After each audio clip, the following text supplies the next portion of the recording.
આજે ગુજરાત રાજ્ય માધ્યમિક શિક્ષણ બોર્ડ દ્વારા આયોજિત જે ધોરણ 10 અને 12ની પરીક્ષા ચાલુ છે એમાં અમારી જનતા કન્યા વિદ્યાલય બગસરાનું સેન્ટર આજે સામાન્ય પ્રવાહનું છે અને આર્ટ્સનું આજે તત્વજ્ઞાનનું પેપર છે, જેમાં 98 વિદ્યાર્થીઓ આજે પરીક્ષા આપવા માટે આવી ગયા છે.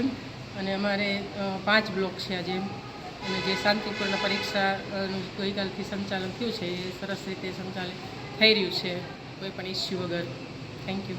અહીંયાથી જ્યારે બાળકો એન્ટર થાય છે પરીક્ષા દેવા માટે, ત્યારે ધોરણ 10 અને 12ના બાળકોનું સ્વાગત, અભિવાદન અને એ લોકોને ચોકલેટ દ્વારા 10મા ધોરણમાં પણ કરેલું હતું, અને આજે 12મા ધોરણમાં પણ આર્ટ્સના વિદ્યાર્થીઓને પ્રથમ પેપર હોવાથી એને ચોકલેટથી એનું અભિવાદન કર્યું, અને બાળકો શાંતિપૂર્ણ પરીક્ષા આપે અને ખૂબ જ હસે એ લોકો પરીક્ષા આપે એવું એને પ્રેરણા પણ આપવામાં આવી હતી આ તકે. અને અમારા જનતા કન્યા વિદ્યાલયમાં પણ બાળકો સરસ રીતે પરીક્ષા શાંતિપૂર્ણ રીતે આપી રહ્યા છે. ત્યારે પોલીસ સ્ટાફ પણ અહીંયા હાજર છે, જે લોકો પણ અમને ખૂબ જ સહયોગ આપી રહ્યા છે.